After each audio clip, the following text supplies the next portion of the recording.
Before Trayvon Martin, Mike Brown, or Sandra Bland, there was Oscar Grant. The current movement against police terror and for accountability and justice can trace its first iterations to this moment, when Oscar Grant was killed by a Bay Area rapid transit police officer on January 1st, 2009. Captured on numerous digital devices, Oscar's death would be the first murder prosecution of an on-duty Bay Area police officer. Before that would occur, however, Oscar would be murdered in the media and in the court system. It was a triple murder. No doubt, the murders of Oscar Grant tells this story.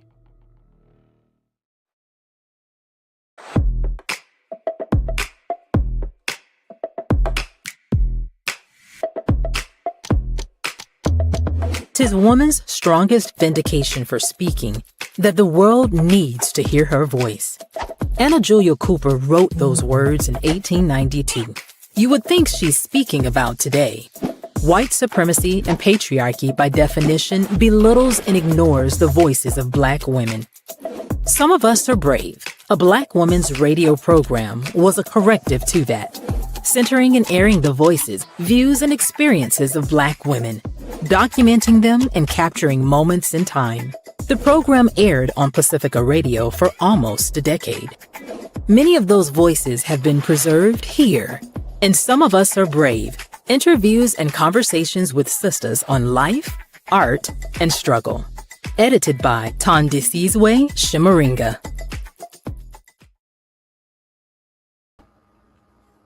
And we are Black. We are back. We are Black here on somewhere around here. There we are. Black Liberation Media.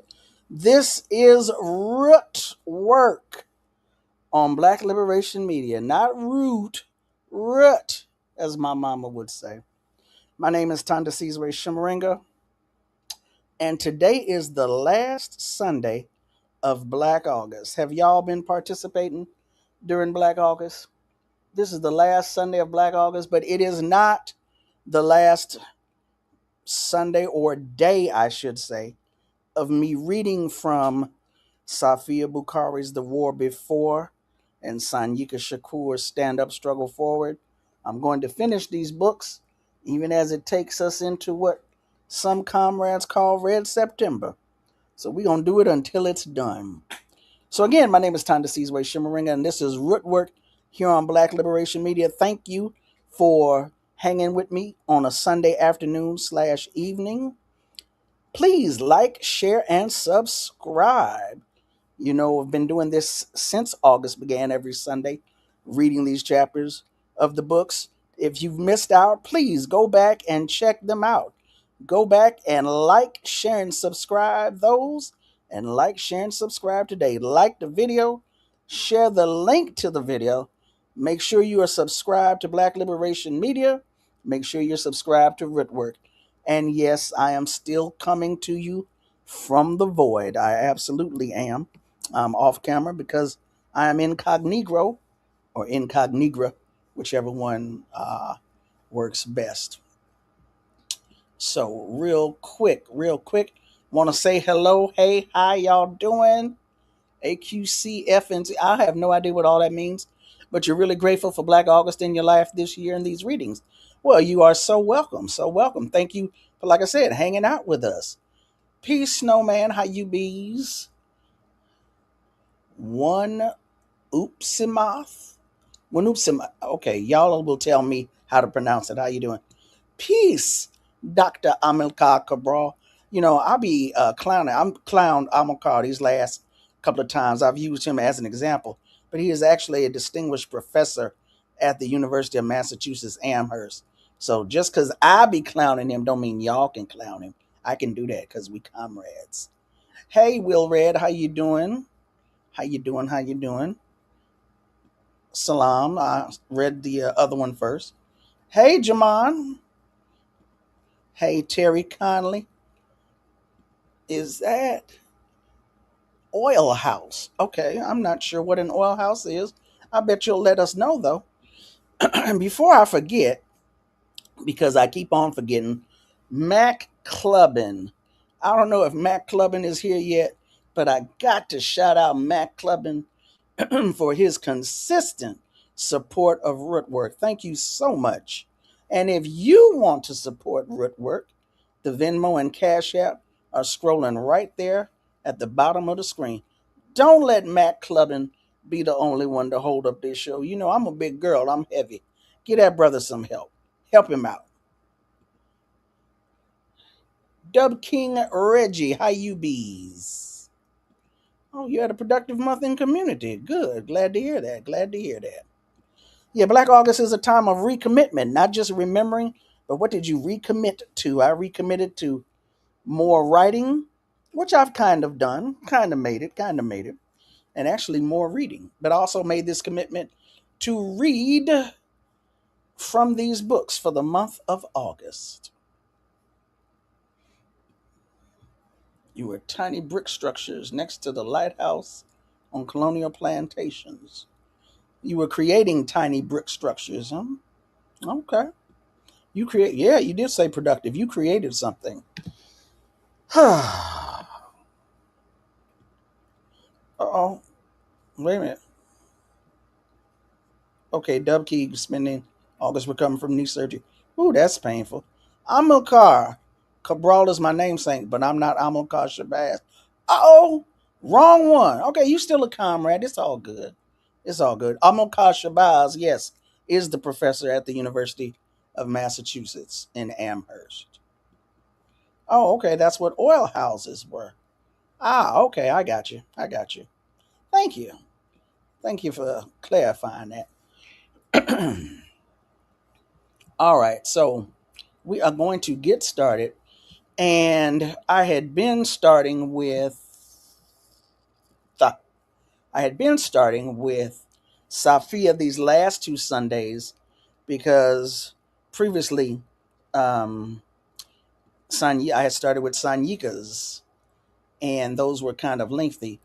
Actually, today Sanyika's, at least two chapters, are not as lengthy. So I'm just going to go ahead on and start with those, and then we get into Safiya. Ooh, that does. Yeah, I don't know. I be trying, y'all. I be trying. I be hoping. Well, actually, let me see about this. Maybe if I can take myself out the situation, huh? Maybe that will be larger for y'all. And if not, hey, Althea, Althea, how are you? Hopefully, like I said, you'll be able to zoom in on whatever it is you're viewing, or you've got the book or you've got the PDF and you'll be able to read along. I'm trying, y'all. I'm trying. So we are going to start with, you know what? I'm not even sure what chapter this is, but it's the next chapter in Stand Up, Struggle Forward of Sanyika Shakur's book. Come on, real quick. No, give me a sec. Give me a sec. Give me a sec. There we go. Okay. And it's called To Be Like. Relatively short.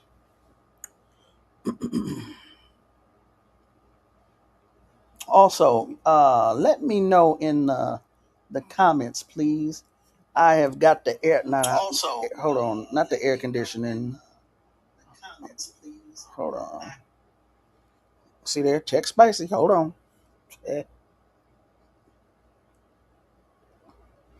Let me know in the comments. I've got a fan blowing behind me. Hopefully y'all can hear that. I mean, not hear that. Hopefully you can hear me okay, and the fan is not obstructing. So somebody let a sister know what's going on. All right, so this is To Be Like from Stand Up, Struggle Forward, Sanyika Shakur. to be like. To be a lapdog of US imperialism, you have to be like mindless soldiers who voluntarily sign up to oppress other poor people. You have to be a mindless entertainer. While on BET, you floss a street swag in an attempt to fool the youth into believing you are in the same position as them. Then you run off to the Whitest House to do a Motown review or put on the lights of a Christmas tree, where you rub elbows with other collaborators and oppressors smiling, soft shoeing, and doing your best impression of high culture. Now, this was written in 2013, or the book was published in 2013.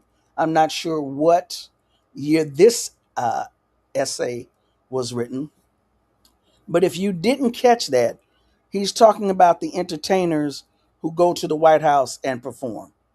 When he says run off to the Whitest House, okay.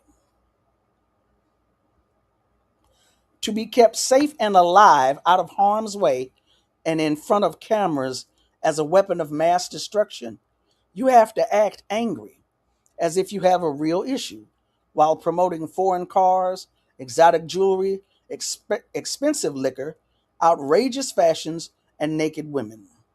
You have to coat your body in a gaggle of meaningless tattoos, throw up a gangless sign, and frown menacingly through some obnoxious, face altering sunglasses. You have to mention guns, sexual prowess, hate, obsessions with the insane, absurd. You have to flail your arms wildly and do a two-step walk that resembles a war dance from a street org you're not a member of, nor would ever be considered for. You'll need to cover your natural teeth with metal and glass sold to you by the oppressors of your people. You'll have to do all this under the watchful eyes of a security firm that keeps those you're trying to fool at a safe distance, lest they test your gangster and realize that it is not what it is. To prevent this occurrence, you'll be better off doing your video in the safe confines of a studio in front of a green screen where images can later be computer generated onto it. What you can't do, however, is mention the following: national oppression, patriarchy, homophobia, capitalism, neocolonialism, protracted people's war, socialism, communists, revolutionary nationalism, the Black Liberation Army, imperialism, liberation of political prisoners, self-determination.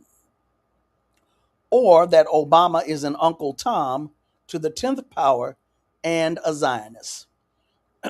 In other words, you can floss in tomfoolery all day on 106 in Park. You do know that BET is owned by CBS, that CBS is one of the major propaganda pillars of the settler government and thus the bourgeoisie.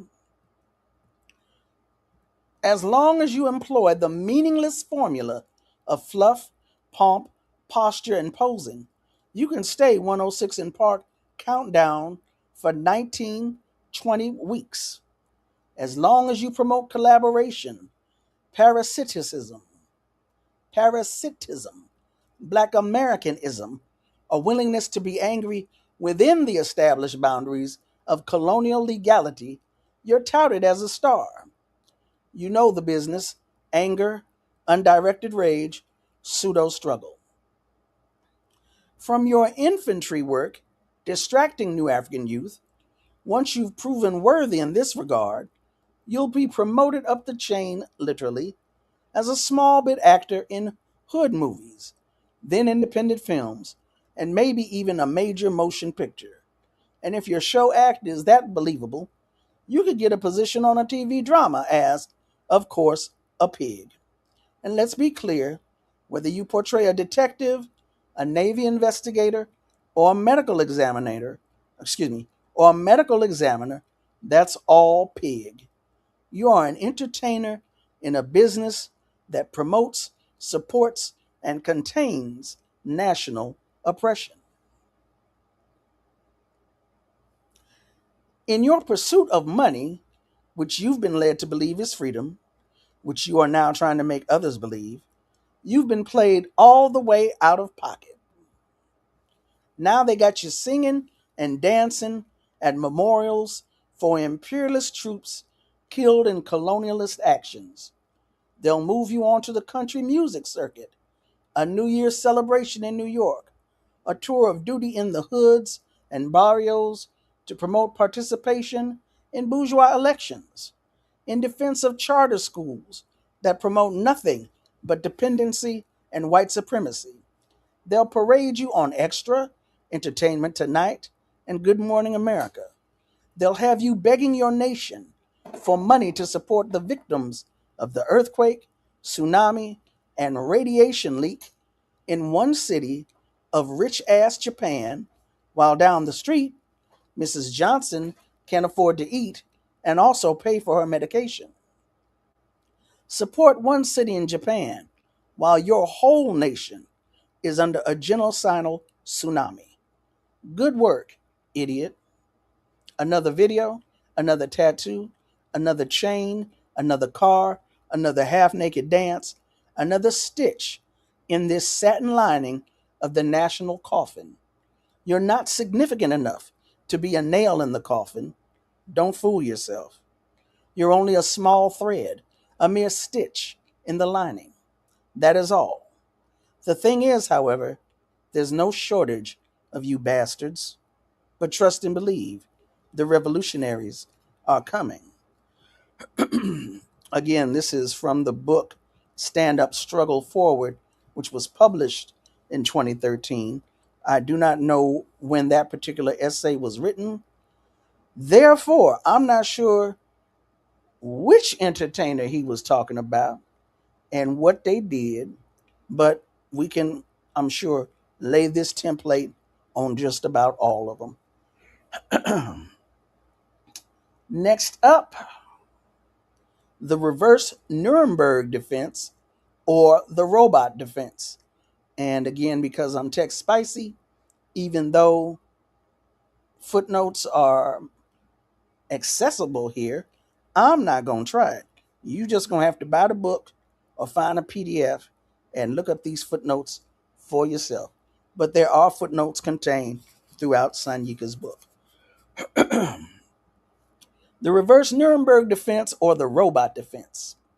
After the Second Imperialist War, in which the US, France, and Britain smashed on Italy, Japan, and Germany, the victors put on a show trial in Nuremberg, Germany, where a clutch of Nazi functionaries were tried for war crimes, convicted, and subsequently hanged or shot.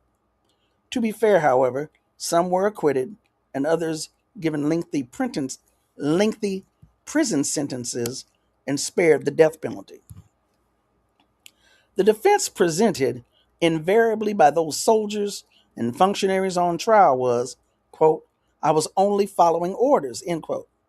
In essence, kicking the responsibility for their actions and obvious atrocities up the chain of command to their superiors, arguing that had the orders not been given to do as they had, the atrocities would never have occurred. Further, they stressed that their outfits were such that the complex bureaucracy prevented any actions that were not explicitly ordained from the top. This defense entered the public domain or stream of human consciousness, i.e., the Matrix, and has since become known as the Nuremberg defense, e.g., I was only following orders. Apparently, the Nuremberg defense has trickled down even into the often cutthroat and chaotic stocks of criminality. However, as is often the case in such things, the already weak and feeble defense has been perverted further, inverted actually, and turned on its head and utilized as an excuse to not act in one's own best interests. It's a strange phenomenon to observe as ones who profess to be in resistance, conscious, or about struggle, do fantastic, mind boggling acts of knee jerk gymnastics to justify why they, in fact, cannot support an action that would serve the interests of all involved, including themselves. But as the contradiction of our oppression here in the SHU sharpens, those who are about absolutely nothing are being exposed as the reactionaries that they've always been. That in spite of all the harsh words they use in their points, bylaws, and whatever, they are about nothing. Well, that's not altogether true. They are about something, but it's just totally reactionary, anti people, and collaborationist. Sanyika Shakur often wrote about the SHU, the secure housing units that are throughout California state prisons. I'm sure they have names for them in other prisons, but these are basically the isolation cells where prisoners are kept away from general population. They don't even have a cellmate. They're locked by themselves in a room, maybe 23 hours a day, maybe 24 hours a day. Sometimes let out for an hour a day, sometimes let out for an hour a week. But allegedly, these are the prisoners who are the worst of the worst, the troublemakers, the violent, etc.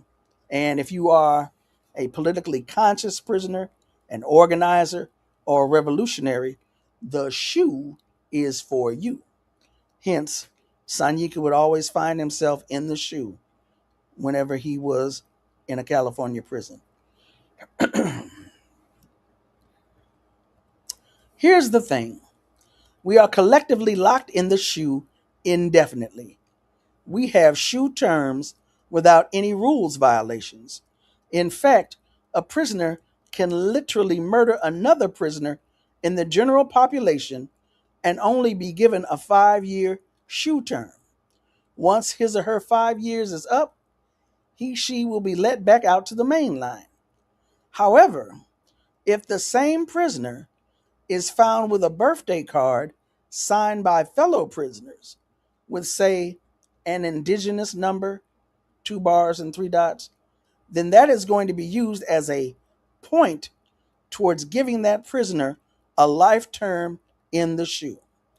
Similarly, if the prisoner is found with study and struggle material from Comrade George Jackson or some Kiswahili or Nahuatl words, those are points to be lodged against the prisoner as the authoritarian gang investigators go about their so-called investigation to validate the prisoner in question.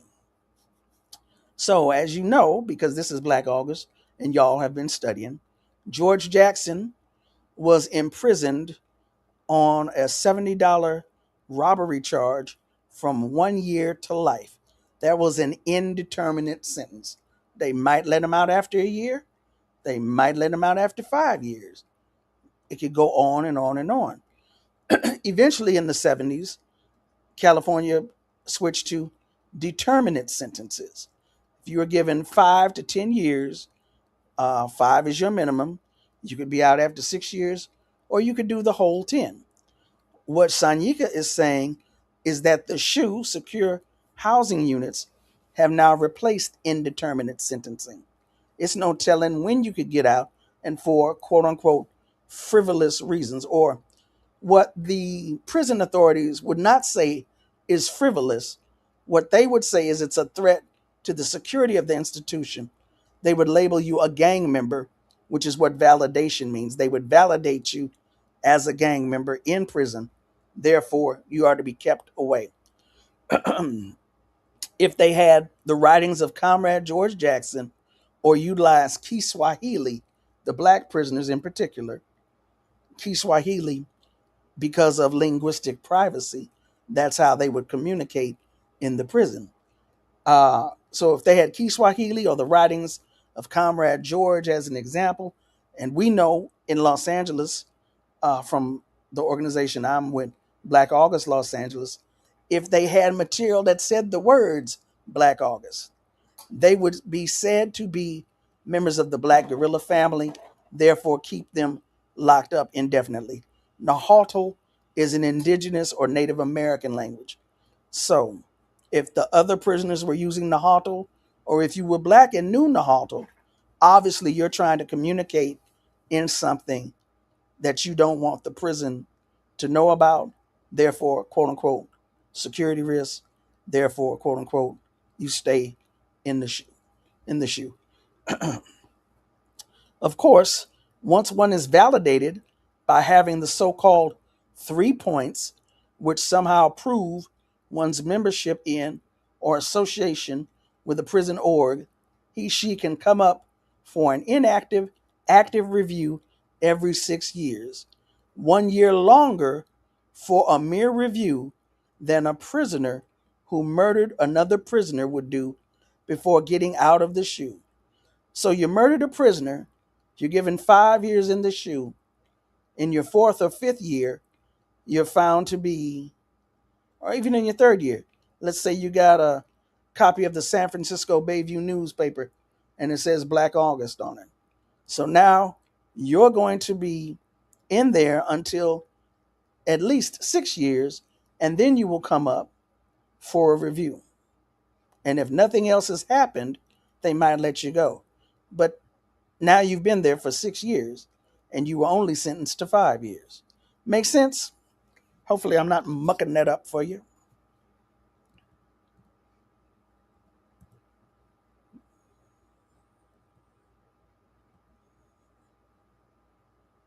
Come on, man. Where is this thing at?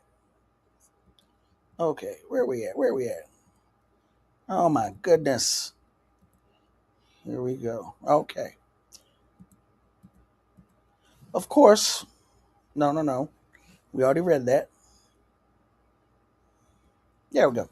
So, for learning about one's culture, its indigenous language, its revolutionaries, and national identity, i.e., politics, one is set upon by the political police, the institutional gang investigators, IGI, and whisked off to one of the 3 shoes operating in the state, or left for years on end in one of the administrative segregation units, ASUs, waiting to be sent to a shoe. The height of repression, in its most crystallized form and nakedness, is the shoe here at Pelican Bay State Prison, Northern California, and within its already repressive confines of listless solitary, or the wicked doldrums of the short corridor. 4 blocks on the D facility side.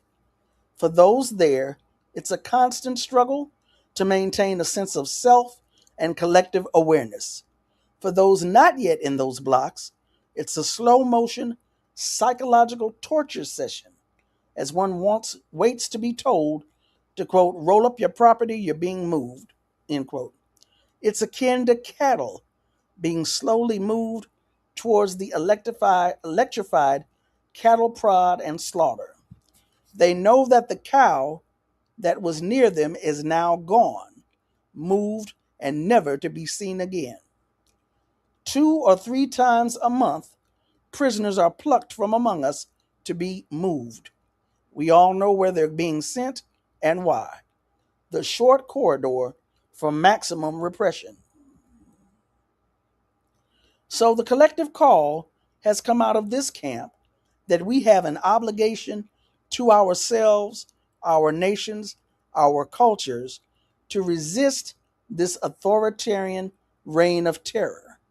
That regardless of what your particular politics are, the hammer is upon us all as prisoners here in the shoe on indeterminate status. As one comrade said, quote, today it's us, but tomorrow it will be you, end quote. A general call was issued, and those connected made the effort to make those in the immediate vicinity aware of the issues. Words came through from other countries. This is how tight the security under here is. Words on the general effort were transmitted via other countries to us before words made it across the camp grapevine. Nevertheless, the words and issues were received, given to those in the same condition as everyone else. Some words were even particularly spelled out, and yet, as if in a bad comedy, some prisoners said, quote, "We haven't gotten any word on it," end quote. So around 2011, there was a major strike in the prisons throughout the state of California, protesting SHU and uh, other goings on in the prisons. SHU sentences, indeterminate sentencing, being in isolation. I'm almost positive this is what Sanyika is referring to. The Nuremberg defense was inverted from "I was following orders" to "I was given no orders." One has been reduced to a mere robot in essence, capable of working in one's defense only when someone is programming it or stroking its keys.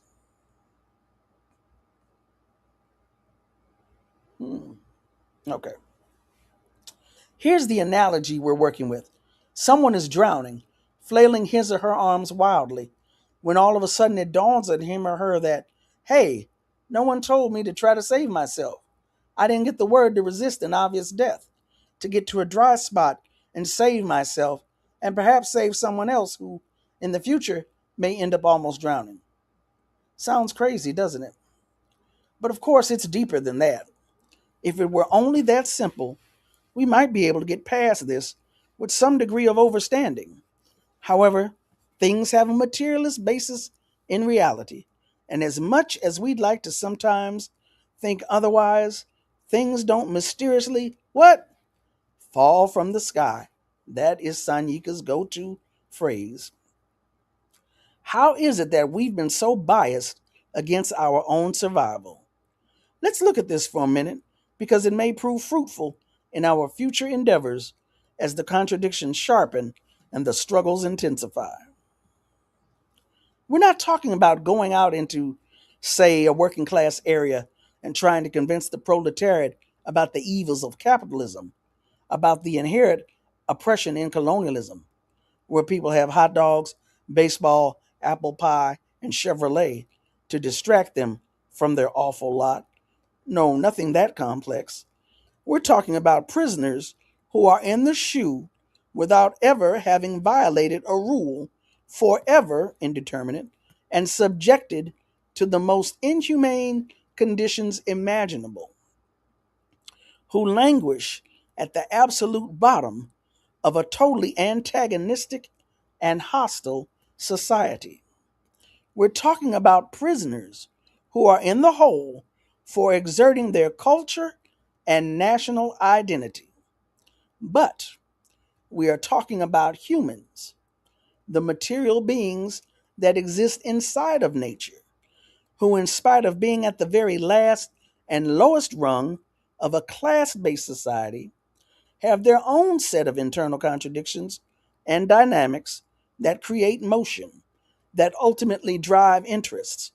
We are talking about criminals, parasites, who have colonial or petty bourgeois mentalities, which is to say, a non-revolutionary class that depends largely upon the working class for its sustenance.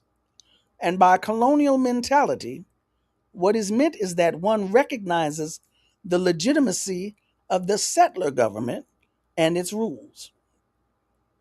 Regardless of whether one breaks the rules, one still ultimately and objectively believes in the inherent right of the bourgeois state to govern them and oppress their nation. To not struggle to end oppression is to legitimize it through inactivity. I'm going to say that one more time.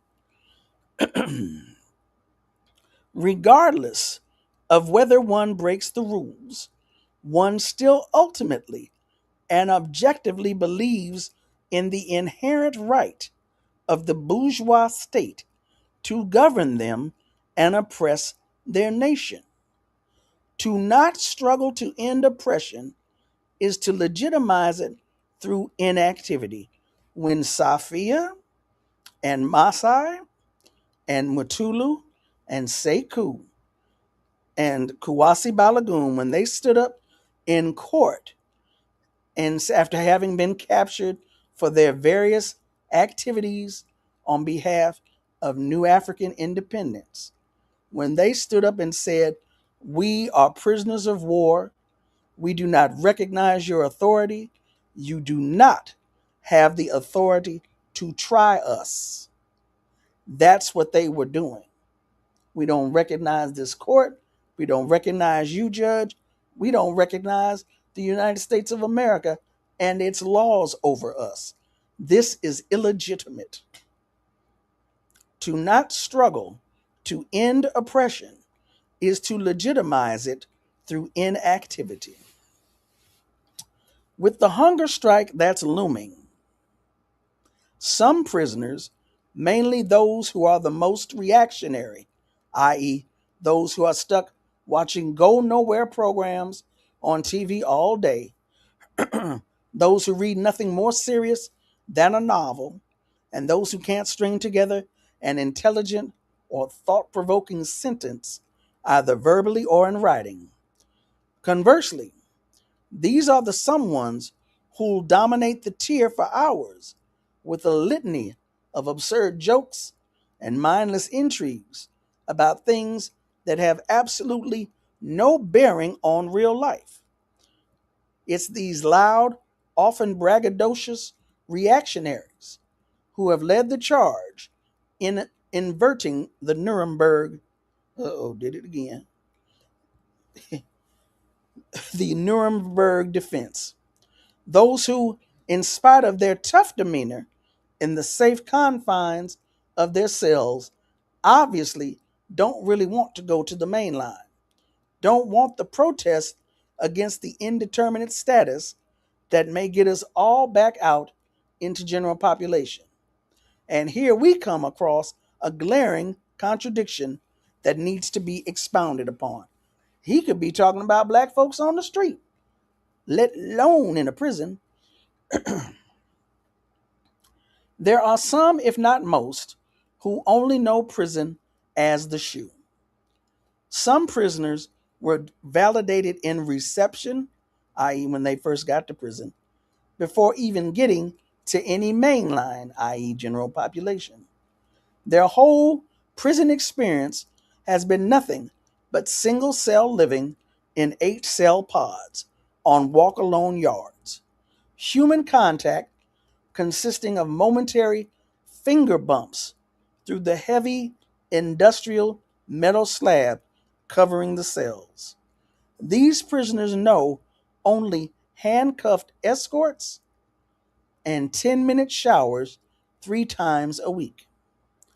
Visits through the thick plexiglass windows under the never blinking eye of a camera. To them, this all seems normal, regular, just the way it is. And to be frank, it offers a perverted sense of "I'm tough" to the young prisoner, creating the illusion for him that all this is to contain him and that this somehow proves his toughness. As I had said a few paragraphs earlier, the shoe units are what they say are for the most violent, the most criminal, the incorrigible, and political prisoners. So for you to be stuck in the shoe, that says to the other folks, "Oh, you all that, you that dude." Now, were you to be let out of the shoe onto the main line, people might find out you really ain't that dude. On the flip side, of course, there's the convicts who understand that all this is nothing. These are the men who've been in Old Folsom, San Quentin, Soledad, Tracy, and New Folsom. Those who've seen and felt the actual power of prisoners, who, for whatever reason, have been with the herd and know that this here, all this single cell, walk alone, 8 cell pod living and escorts, is not a consequence of anyone's toughness or one's badness. On the contrary, it's a sign of our collective weakness. Dialectically, our weakness means the pig's strength. That's how that works. Convicts used to run prisons. Not anymore. Yes, those who are yes, those who are in prison have been convicted, but to be a convict is another animal altogether. Don't want to waste too much time on this. Prisoners have grown complacent in the maintenance of their social structure. This camp, Pelican Bay, has without question taken its toll upon us. However, we are still committed, or at least should be, to the breathing. Some, however, have allowed the appearance of being tough to impede their recognition of struggling against the conditions that are grinding us into dust and simultaneously struggling for the very things that ultimately allow us to hold our heads up, chests out, backs straight. Those who have pulled out and then inverted the Nuremberg defense are out of pocket. They are comfortable under here where they are safe, individualistic, and have no responsibility other than a morning and evening roll call or gossiping through a steel door to the next pod. The real convicts, those who know and have experienced collective struggle, die lonely deaths of the spirit daily under all this isolation, knowing in their heart of hearts that this is no big display of our toughness.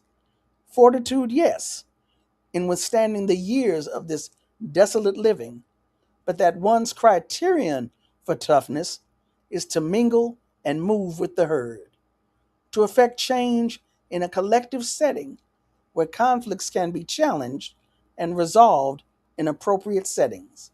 That's what the righteous do. So, in closing, I'm just trying to make the courageous aware that those who ain't really about nothing will ultimately do nothing, and have furthermore rejected the idea under the upside down Nuremberg defense. The path of least resistance has always been chosen by the faint of heart. The state has taken the initiative in this struggle to destroy us all. It is up to us to wrest that initiative back from them and save ourselves. By doing so, we save others from a similar fate.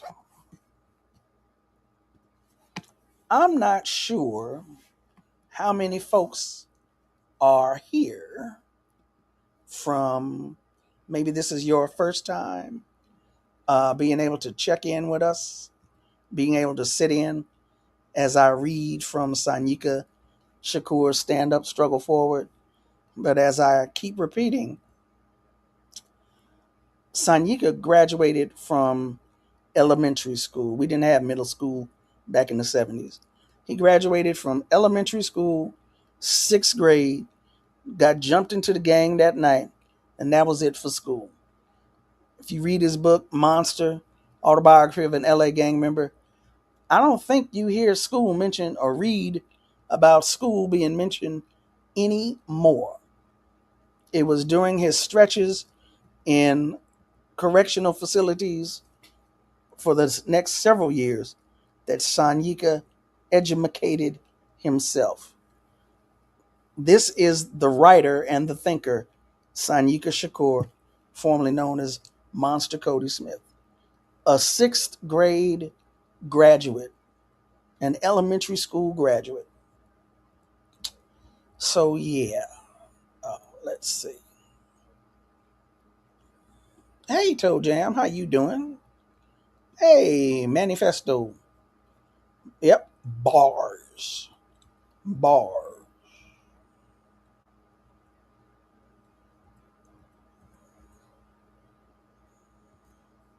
Okay, what you talking about? What you talking about, Willis? What you talking about, AQCF&C? You feel compelled to zoom in even closer to the people inside, then and right now and tomorrow, who are already disabled and neurodivergent across the spectrum of needs for acute supports, who may never get access to the facts of their medical and psychosocial preconditions, which may and are and can be used against them in court and inside. Man, we ain't gonna talk about what it's like to be disabled or neurodivergent in need of medical care in prisons. We're not going to talk about that right now. We don't have enough time to go into that. There needs to be a week of shows on that. It is ridiculous. Plantation books created to terrorize the community. Whoo. I'm not going to clown people for getting here late. I'm not going to do it. Yes, absolutely powerful.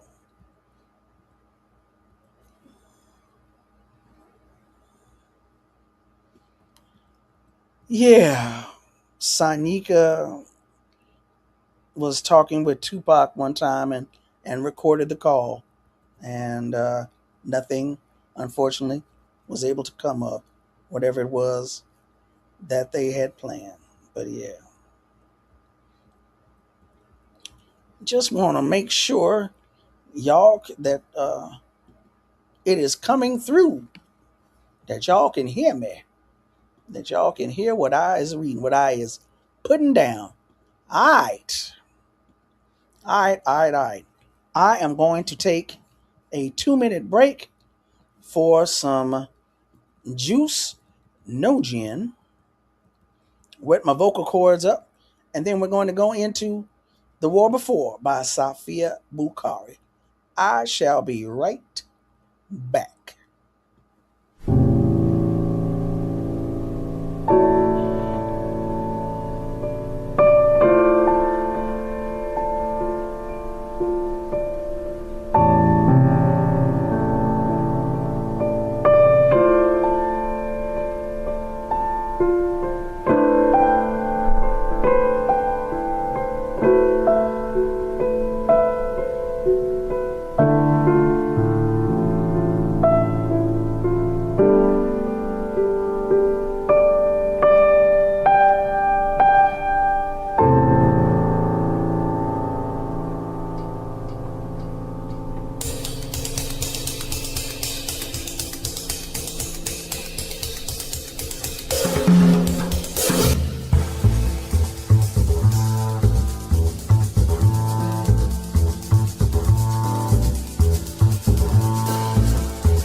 Okay.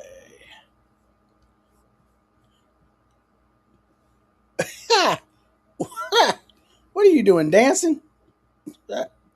Discipline for life. Oh, alrighty, tidy. This is chapter 8 of Safiya Bukhari's The War Before.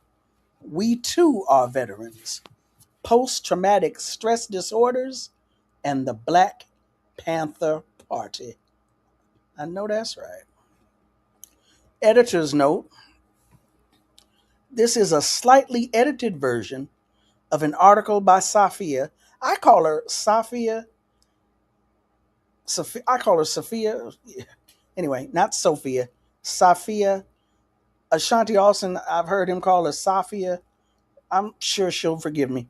Anyway, this is a slightly edited version of an article by Safiya in the Black Panther Black Community News Service from February 1991. In talks she gave in Chicago that year, Safiya mentioned that she was working on a book on this topic. According to Ashanti Austin, and a parenthetic line at the end of the original article, which says, "The above is an excerpt from a book on the subject to be released in the spring." This essay would have been a chapter in that book. But Safiya was too busy with organizing work to write the book.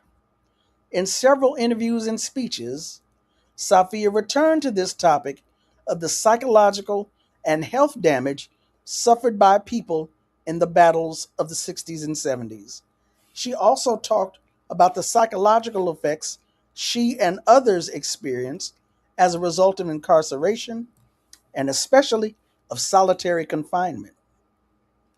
This article, including its title, reflects the general understanding that the movements of those years arose in the context of a state of domestic war between oppressed communities and the U.S. government and law enforcement structures. It also hints at Safiya's ongoing battle with her own grief at the loss of too many of her comrades to death, prison, or exile. You know, as I've said before, I didn't know Safiya well. We were, comrades in the same movement. I had called her and played phone tag with her, and beginning around June of 2003, we didn't get back in touch with each other. She passed that August. But what I know of her from what she has written, from what she said in speeches, how she has conducted herself, what her comrades said about her, this woman was so absolutely committed to making folks aware that people have fought for our liberation and have been incarcerated. They are still there. They need to be let out. They need to be supported, and they need to be freed. When I hear the expression eat, drink, sleep, such and such, they live it, they breathe it, they eat it, they sleep it, they drink it, it consumes their being. That is what this issue had for Safiya. It consumed her. The treatment of her comrades, the fact that they were still in, is what drove her. I feel confident in safely saying that about her. It is, I guess it's unimaginable, but yeah, it consumed her. It consumed her life. Safiya was about that business. That was her ministry. Okay, shut up. I was 19 when I joined the Black Panther Party and was introduced to the realities of life in inner city Black America. From the security of the college campus and the cocoon of the great American dream, I was suddenly stripped of my innocence by a foray into Harlem and indecent housing, police brutality, hungry children needing to be fed, elderly people eating out of garbage cans, and hopelessness and despair everywhere. If I hadn't seen it for myself, I would never have believed that this was America. It looked and sounded like one of those undeveloped third world countries.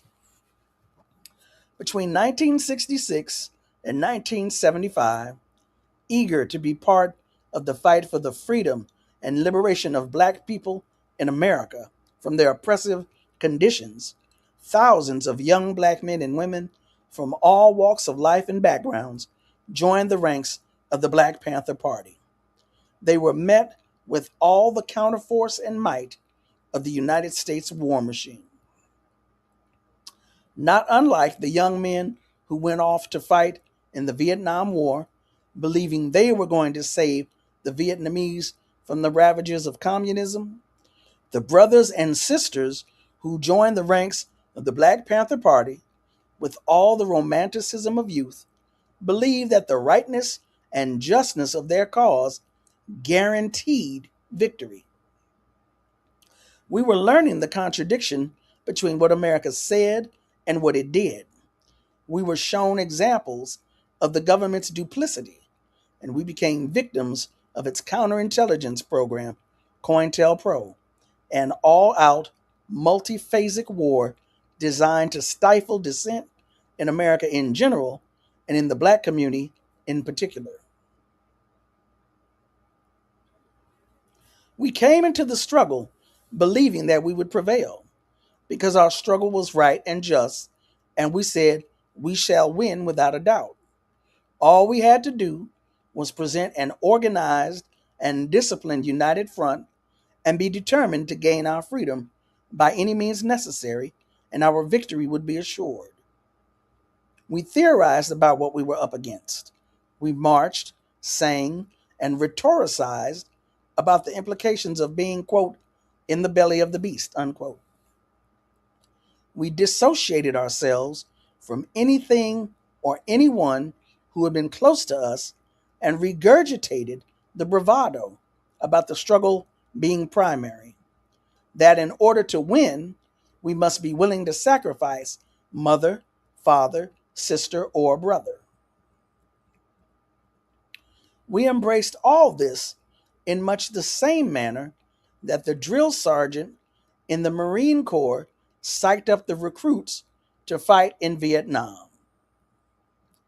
Veterans of the war in Vietnam. In 1967, my brother came home from Vietnam. He looked good. There were no scars or missing limbs. We were ecstatic. His bedroom was next to mine on the second floor of our duplex apartment in the Bronx. In the middle of the night, I heard agonized screams coming from his room. Not knowing any better, I went to him and touched him to soothe him. He instantly went on the attack. He grabbed me with one hand, his other like a claw. I don't know what saved me, whether it was my screaming his name or throwing myself on him, but he came to himself before he harmed me. That night, he told me about watching his entire platoon get wiped out, about gouging eyes out with his bare hands, about not knowing who was the enemy and what direction it would come from the next time, and some of the other nightmares of Vietnam. After that, we never talked about it again. Before going to Vietnam, my brother had wanted to become a doctor. After returning from Vietnam, he could not stand the sight of blood. He drank straight gin continuously, like ice water, without getting drunk. My brother made the horror of Vietnam real to me in 1967. I wasn't to experience anything remotely close to that again until I joined the Black Panther Party and came to realize that you didn't have to travel around the world to experience the ravages of war. The physical conditions of the Vietnam War were not present here, but for those of us who had been raised to believe that America was the land of the free and the home of the brave, and who are now involved in a struggle for liberation and human rights for Black people, the psychological conditions were just as intense. We joined the Black Panther Party, and therefore the Black liberation struggle, with a lot of hope and faith. We believed that the struggle would end for us only with our death or the freedom of all oppressed people.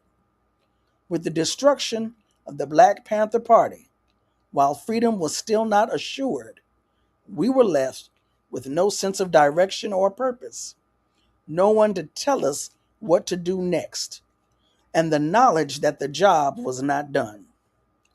We hadn't just mouthed the words revolution in our lifetime. We had believed them. We sincerely believed that the Black Panther Party would lead us to victory. The only way we wouldn't live to see it would be if we died in battle. Al Prentice Bunchy Carter, in his poem Black Mother, summed up how we felt. Black Mother, I must confess that I still breathe, though you are still not free. What could justify my crying start? Forgive my coward's heart. But blame me not the sheepish me, for I have just awakened from a deep, deep sleep. And I be hazed and dazed and scared, and vipers fester in my hair. Black Mother, I curse your drudging years, the rapes and heartbreaks, sweat and tears, but this cannot redeem the fact. You cried in pain, I turned my back, and ran into the mire's fog, and watched while you were dogged, and died 1,000 deaths. But I swear I'll seize night's dark and gloom. A rose I'll wear to honor you, and when I fall, a rose in hand, you'll be free and I a man. For a slave of natural death who dies can't balance out to 2 dead flies. I'd rather be without the shame, a bullet lodged within my brain. If I were not to reach our goal, let bleeding cancer torment my soul. And as I'm sure you all are aware, Al Prentice Bunchy Carter, co-founder, Minister of Defense of the Southern California chapter of the Black Panther Party, right out here in Los Angeles. Assassinated on the campus of UCLA along with his comrade John Huggins, January 17th, 1969, by agents of the state wearing the garb of the US organization. I might need another 2-minute break or some more ginless juice. We had experienced the death and or imprisonment of countless of our brothers and sisters who had struggled right beside us, slept in the beds with us, eaten at the same table with us. As I write this, the picture of Twyman Meyer's bullet-riddled body flashes before my eyes. Shot so many times that his legs were almost shot off. Then the desecration of his funeral by the FBI's jumping from behind tombstones and out of trees at the cemetery with sawed-off shotguns and machine guns pointed toward the mourners. Quote, "This is your FBI. Get out of the cars with your hands in the air and line up in a single file with enough distance between each of you so we can see you clearly." End quote. This is what was said at his funeral. Pictures pop in and out of our minds with no prompting. Then there were the murders of Fred Hampton and Mark Clark, Al Prentice Bunchy Carter and John Huggins, Sandra Pratt, Little Bobby Hutton, not to mention Fred Bennett, the countless shootouts, the infiltrations and setups that left you leery of strangers or of anyone getting too close or acting too friendly. This left you constantly on guard and under the pressure of not knowing who your friends were and from which direction the next threat was coming. Sandra Pratt, member of the Southern California chapter of the Black Panther Party, also out here in Los Angeles, married to Geronimo Gijaga Pratt, was found murdered in 1971. She was 9 months pregnant. Her body was found in a sleeping bag out in what is known as Linwood. It's like close to Compton, on the way to Compton, and Watts, Compton area. She had been shot in the stomach, killing the unborn child. And of course, she had been also killed. That murder has never been solved.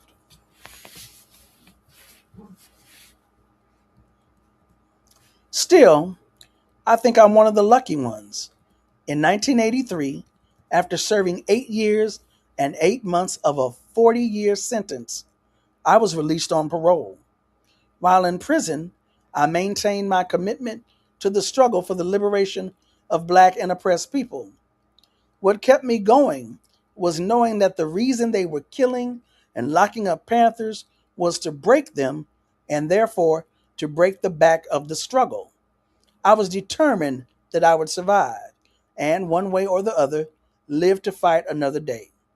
We languished in the prisons and watched the growing lack of activity on the streets and promised ourselves that things would be different when we came home.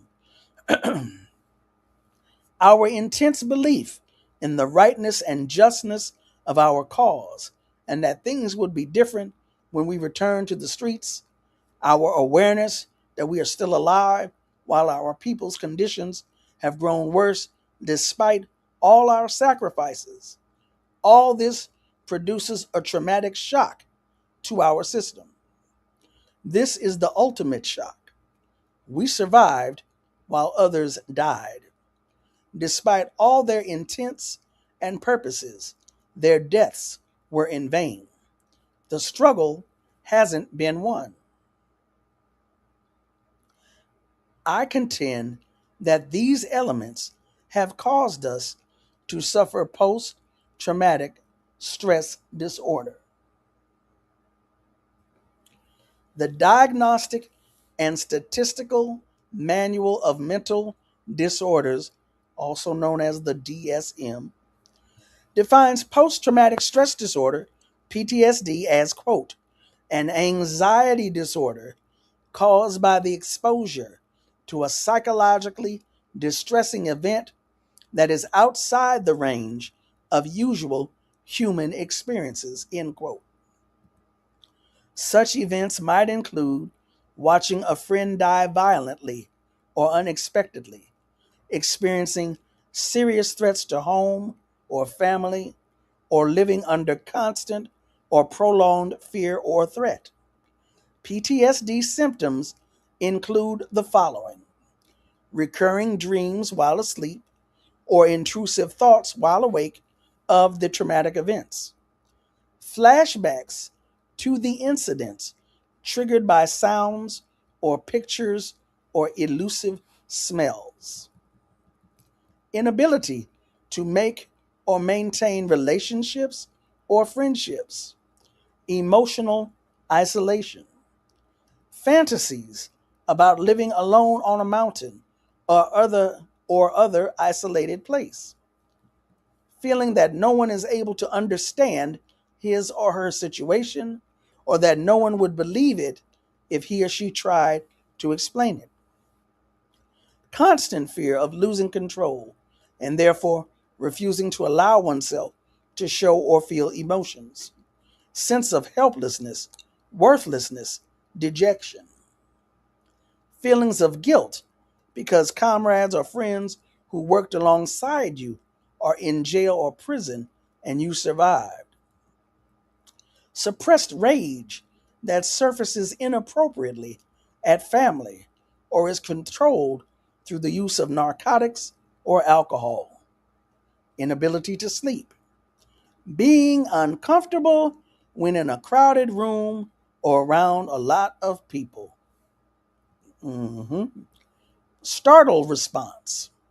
Inability to trust anyone. Substance or alcohol abuse, usually to numb the pain or drown out the memories, guilt, or both. Inability to maintain a job or deal with authority figures. Since coming home from prison, I'd become more and more disillusioned with my comrades and the things I saw happening around me. I'd become dismayed by their seeming loss of principles and vacillation. I knew that I couldn't go back on my beliefs and principles because the ghosts of Twyman Myers Robert Webb, Anthony Kimu White, Timothy Red Adams, and all those other Rads would let me, nor could I turn my back on my comrades inside prison. As I looked over the list of PTSD symptoms, I recognized myself. And the first step to resolving the problem is recognizing that it exists. And it wasn't just me. More and more, there seemed to be some kind of pattern developing in the behavior of my other comrades who had survived the Black Panther Party and Black Liberation Army. I decided to do a psychological study of the problem because we too are veterans and suffer from post-traumatic stress disorder. So these are some of the notes. Let me see. Well, we'll see. So the first note, Al Prentice Bunchy Carter was a Los Angeles Panther who was killed along with John Huggins on the campus of the University of California, Los Angeles, by members of the US organization. People say United Slaves. I don't believe that that is what it stood for. I think they call it United Slaves out of disdain. Therefore, I don't use that. I have seen and heard for decades, and like I have read it in documents, it is us opposed to them. That's what us means, not United Slaves. But at any rate,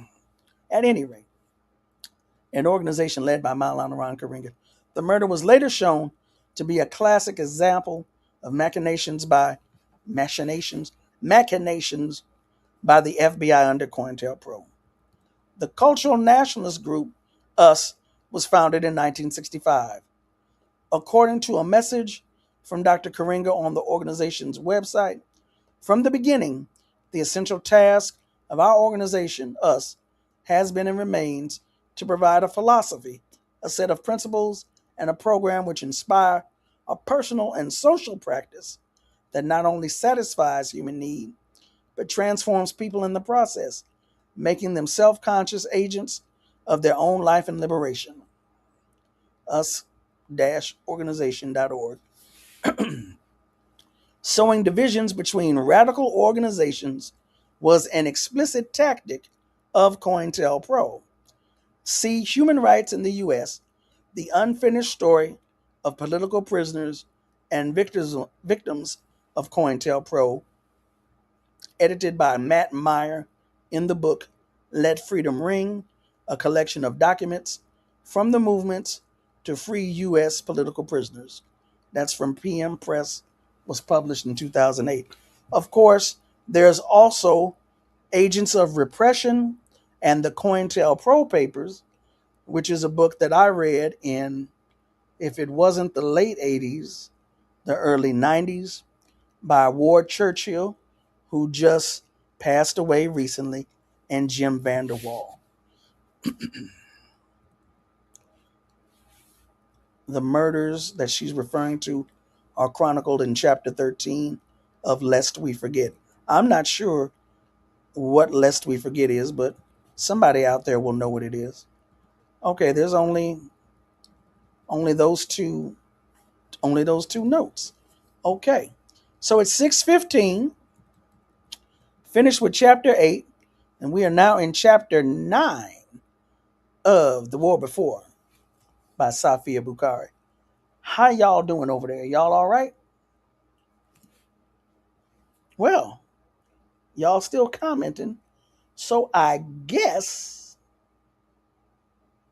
you can hear me. I'm going to keep reading. And y'all bear with my gravelly voice.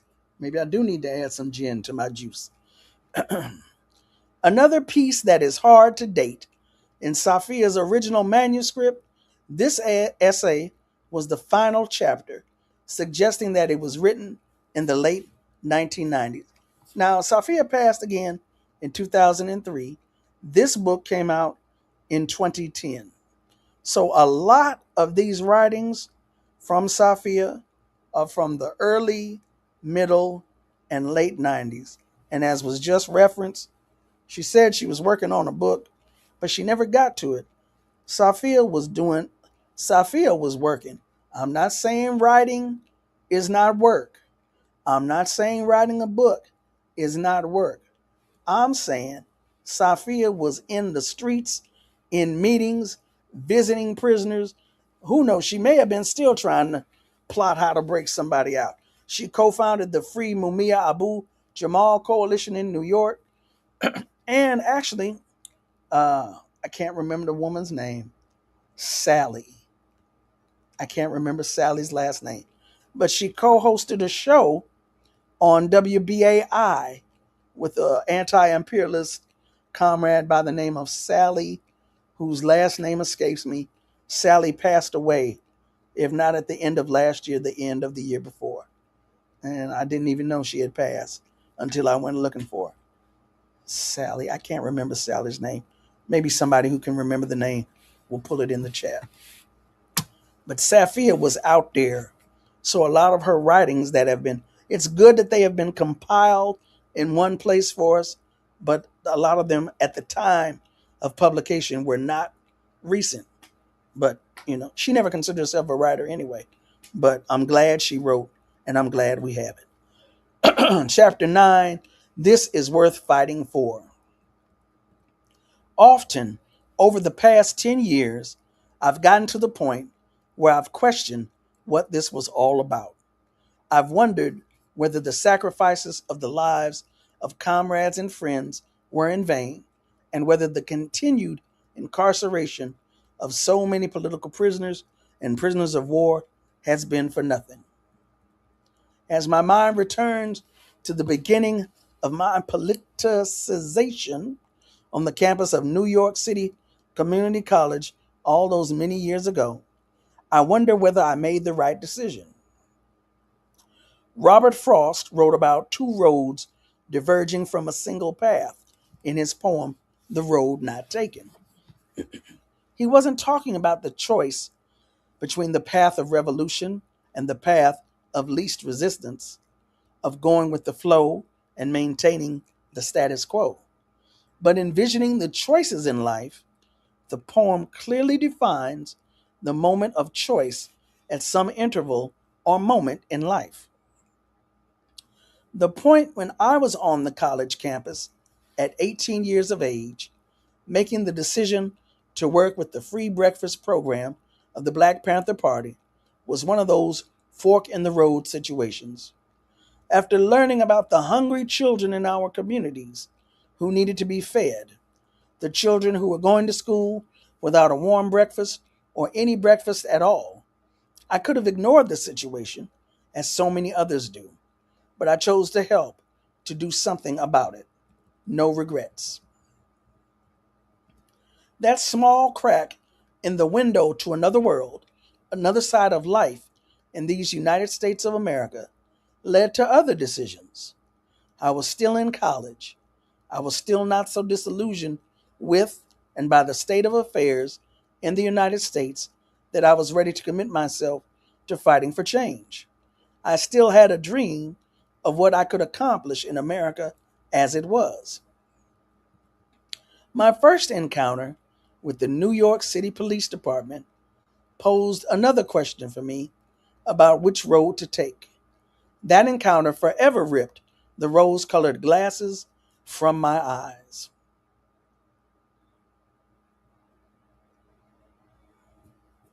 Again, one choice was the path of least resistance, which would allow me to back up and not get further involved in the conflict between the people and the agents of repression.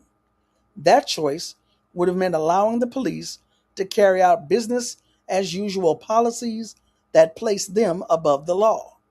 The other choice was to join the Black Panther Party. I chose to join the Black Panther Party. I chose the path of resistance. I was a reluctant revolutionary. I'm not even sure I could be considered a revolutionary at that time. The episode with the police department had just made me so angry that I decided I could not allow them to get away with what they'd done to me. No, I wasn't a revolutionary then. I was an angry black woman. I owe my transformation from just another angry black woman into a revolutionary to people like Robert Coffee Man Webb, Big Bashir Saunders, Afeni Shakur, who was my Winnie Mandela, Michael Setawayo Tabor, Twyman Myers, who I will talk about later, Albert Noah Washington, my mentor, as well as many, many other people whom I worked alongside daily, or those like Ernesto Che Guevara, whom I read about or observed. I learned to look up to and emulate so many. It was Robert Webb who spent countless hours turning an emotionally charged, undisciplined, apolitical, motivated by hatred girl into a disciplined, politically motivated woman. Let's repeat that, shall we? Not so much about Robert Webb, but countless hours turning an 1. Emotionally charged, 2. Undisciplined, 3. Apolitical, 4. Motivated by hatred girl into a 1. Disciplined, 2. Politically motivated woman. He had a lot to work with, huh? Robert would spend hours sitting by my bedside at night going over the Black Panthers' 10-point program and platform, along with the 8 points of attention, the 3 main rules of discipline, criticism and self-criticism, and the 26 rules and regulations of the Black Panther Party. He spent time explaining how these sets of rules and principles made Panthers capable of carrying our struggle through to victory.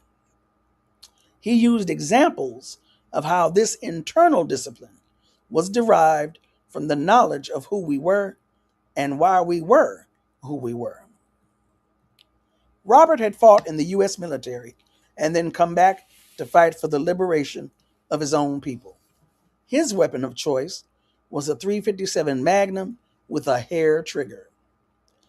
After he felt I had internalized the political dogma of the party and understood that politics guide the gun, not the other way around, he gave me my first weapons training. He used his .357 to do it. Robert Webb was shot on the corner of 125th Street and 7th Avenue on March 6, 1971. He was the victim of the COINTELPRO instigated fratricidal warfare between opposing factions of the Black Panther Party. While Robert taught me the discipline and technicalities, Bashir Saunders taught me the basics. We called him Big Bashir because of his size. I'm 5 feet tall, so forgive me if I tend to exaggerate Bashir's size. Bashir seemed to be 7 feet tall to me. He towered over me, and he weighed about 300 pounds. Going back real quick to Robert Webb's murder on March 6th, the publicly available documents and books talk about a split in the Black Panther Party happening in February 1971, i.e., it was official broadcast after Huey Newton and Eldridge Cleaver had an argument on some, I think it was a TV program. Eldridge was in Algeria on the phone, and Huey was in the studio. And then Robert Webb is killed March 6th. Obviously, I'm just saying this to stating the obvious. Obviously, it had been brewing long before February of 71. That's all I just wanted to say. Or March of 71. Anyway. Big Bashir, he was OD, Officer of the Day of the Harlem office of the Black Panther Party. He was a grizzly bear with the heart of a Pooh Bear. Where Robert taught me to be unemotional and pragmatic in my dealings with the world, Bashir taught me that we were working for the people. We were servants of the people. He had an undying love for the people that he tried to instill in all of us who worked under him. Although Bashir died years after the party did, I believe that the dissolution of the party, the organization that many of us saw as the best chance for the liberation of our people, was a major factor contributing to his death. The death of a dream led to the death of the spirit and the death of the man. But coming into the Black Panther Party and being exposed to heavy hitters like Bobby Seale, Geronimo Pratt, Kathleen Cleaver, Richard Deruba Moore, now Deruba Ben Wahad, Robert Webb, and on and on and on, did not have the effect on me that the exposure to an elfin, dark-skinned woman with a very short afro did. Afeni Shakur walked tall and proud among these people. She emitted an inner strength and assuredness that made me say to myself, this is a black woman worthy of respect. Other than my grandmother on my mother's side, up to that point, I had not met a woman I could look up to. It wasn't until much later in my life that I would add my mother to this list. At a time when I needed it most, Afeni Shakur exemplified the strength and dignity amid chaos that I needed to see. Despite the setbacks, slipbacks, hard times, and tragedies that Afeni has undergone and endured over the years, I still hold the image of this fierce, small, strong, take no prisoners, black warrior woman before me. Afeni in all her regality, surviving, setting an example for me.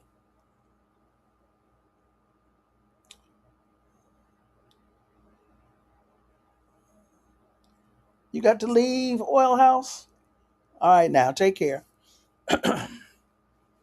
My mother always says, give me my flowers while I'm alive and can smell them. Well, here are your flowers, Afeni. Afeni never knew she was having this effect on me. I don't even think she was attempting to affect the lives of the people as she did. She was just being Afeni. Maybe if she had realized it, it would have helped her. The lesson I learned first from Afeni is that you can't define yourself by the person with whom you're in a relationship with. You have to define yourself by who you are and what you believe. You have to be a person in and of yourself. If you are a revolutionary, you have to be capable of carrying out the tasks assigned to you, whether or not your mate supports you in that. The second thing I learned from watching Afeni was that you have to have the inner strength to take responsibility for your actions. My mother and grandmother used to say all the time, if you're woman enough to do it, be woman enough to tell the truth about it. But it's one thing for your parents to say something and another for a contemporary to show that thing by example. Here again was a black woman who wasn't afraid to own up to her actions, be they good, bad, or indifferent. What comes back to me most often when I think of Michael Setawayo Tabor is a conversation I had on the phone with him during the height of the tensions surrounding the split in the party. Set was in exile. He was in Algeria at the office of the international section of the Black Panther Party. I was in the Harlem office at 2026 7th Avenue in New York City. Directly following the split, we had begun printing our own newspaper called Right On, Black Community News Service. We'd begun it because Huey Newton et al. Had maintained control of the party newspaper, The Black Panther. A lot of the leadership of the party had gone into seclusion for security reasons. There had been many threats on their lives, and now they were vulnerable not only to the forces of repression, such as the Joint Terrorist Task Force, the FBI, etc., but also to the fratricidal elements within. The Black Panther was being used as a weapon. Things were extremely destabilized in all the offices along the East Coast, but especially in New York, New Jersey, Connecticut, and Pennsylvania. We were on 24-hour alert. We were never alone, always traveled in twos. Someone always knew where we were. One particular night, I and two other people were on security at the Harlem office when the phone rang. When I answered, an operator said, "Your overseas party is on the line. Go ahead, please." I said I didn't make an overseas call. I didn't make the call, but Eldridge Cleaver was on the line from Algeria. I asked him if he had placed the call, and he said he had not. Neither one of us had placed the call, but we knew who had. It seems the government or somebody wanted us to talk about something. We decided to talk despite not having initiated the call. Eldridge took the opportunity to tell me that it was time to escalate the struggle. He said it was time to take it to the streets, and that's what I should tell the people to do. I said no, I was not going to tell people to do that. I told Eldridge that the conditions were not right, and I was not going to encourage our people to go out and take part in or become victims of a bloodbath. He told me that if I didn't do it, there would be a second split in the Black Panther Party. I held firm because I truly believed I was right. Eldridge didn't know the objective conditions here. He was more than 3,000 miles away in Algeria. When Eldridge saw he was getting nowhere with me, he put Setawayo on the phone. Set told me I should do as Eldridge requested. I asked Set, "Do you remember what you taught me? To deal with the principle and not the personality." Set said, in that deep, melodious voice he possessed, "Yes." Then he was silent for a moment, and after that made no further attempt to get me to do what Eldridge wished.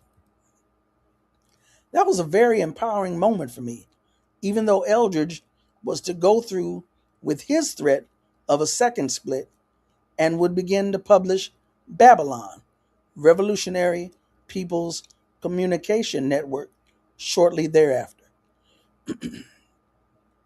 In the months before Set jumped bail in the Panther 21 case and left the country, he had played a significant role in my political development.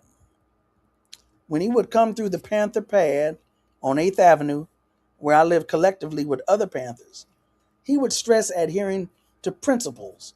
No matter what the situation, rely on the principle and not the personality, which is a good principle to have, by the way. It was one thing to be told to think for yourself, to gather all the facts and analyze them through the prism of scientific socialist analysis to come to an objective conclusion about what was to be done. It was another thing to do all that and then be able to act on it. All too often, people will say, "This is the correct and principled way that we must act as revolutionaries." Then when it comes to issues they are involved in, it becomes a case of that applies to every other situation except for ones involving me. The fact that when it came down to the nitty-gritty, Set acquiesced to the principle was truly an empowering moment for me. It made me see that on the principle is a worthy place to stand.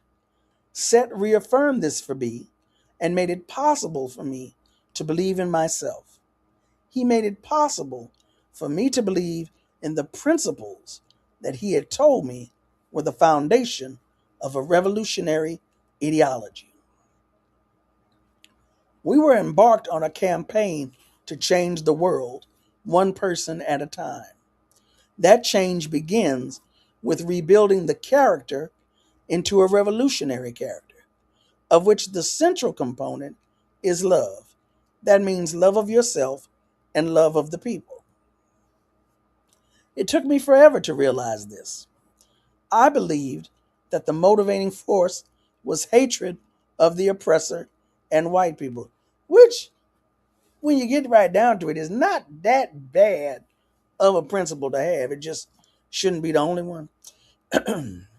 I believe that the motivating force was hatred of the oppressor and white people who were the oppressor, hatred of bootlicking black folks who kowtowed to the oppressor, and hatred of other black folks who preyed upon each other. This hatred was the driving force behind everything I did. I woke up with it in the morning and went to bed with it at night. It colored everything I did. I was in destruction mode. The hatred of society was so extreme in me because I was a convert. I had been converted by the New York City Police Department from someone who believed in this society and defended the police on every level to someone who believed nothing they said. I had long ago lost faith in the church and the family, and the last thing I had trust in had kicked me in the teeth. As you know, there's no fanatic like the new convert. We did a lot of talking in those days about making revolution and creating a society where people didn't go without the basic necessities of life. But we had no game plan other than destroying the old society. We taught our children and our youth to hate the police, that they were pigs, and that we didn't have to respect their authority. We taught them that religion was the opiate of the masses, that it was used to keep us down and make us obedient to the oppressor. We took away all the deterrents, the belief systems, and the limits, and we replaced them with nothing. We were able to do this because we did not understand the concept that freedom correlates with discipline. If the discipline is not externally imposed, then it must be an internal discipline, one or the other. Ernesto Che Guevara's quote, "Let me say at the risk of seeming ridiculous that a true revolutionary is motivated by great feelings of love, along with Albert Noor Washington's teaching of compassion, were the forces that helped me understand this. Noor turned me on to Islam, and then he helped me understand the true teachings of Islam. A Muslim is a Muslim's brother or sister. She wants for others what she wants for herself." He went one step further and exposed me to Khalil Gibran. He gave me the book The Prophet to read, and I kept on from there.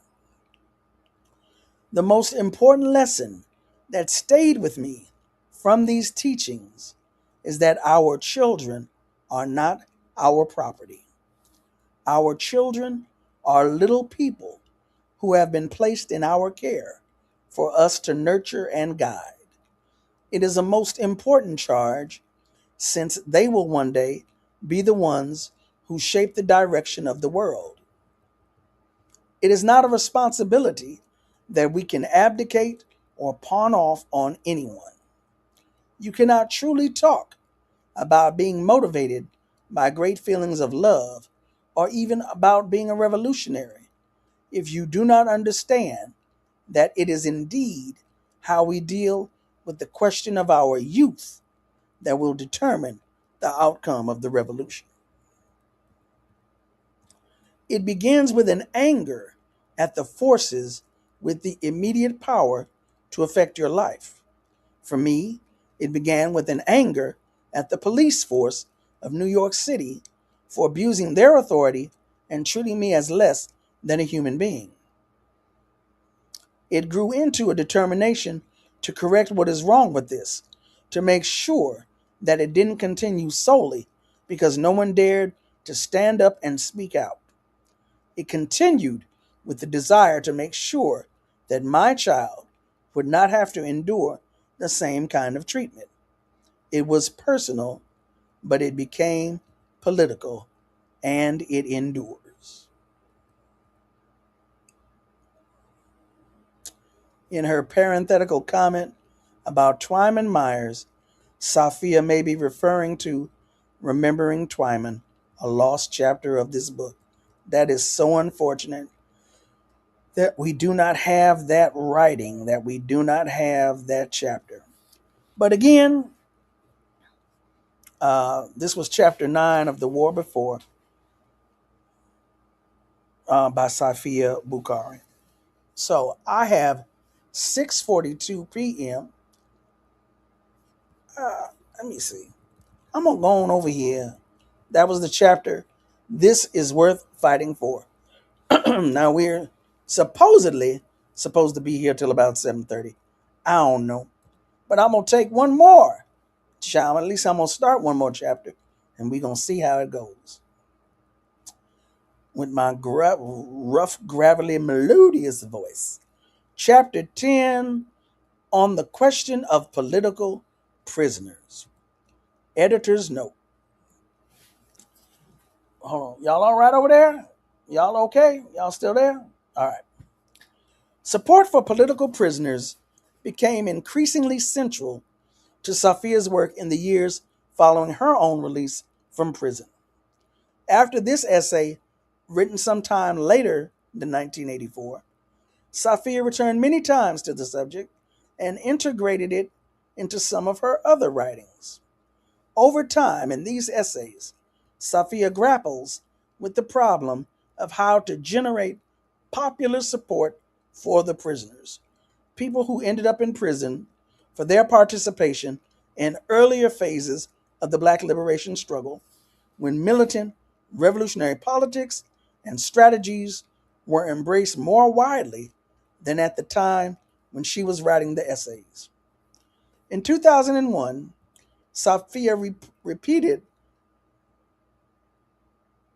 I keep trying to think of that woman's name, and it hasn't come to me yet.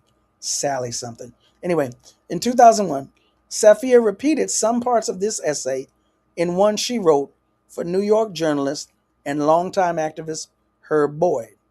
He had requested that she submit a chapter for his book, Race and Resistance, African Americans in the 21st Century, South End Press, 2002.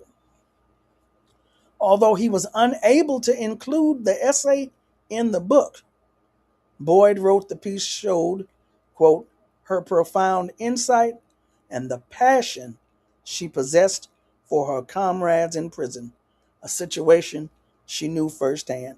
And as I said before, she ate, drank, and slept the freedom of her comrades in prison.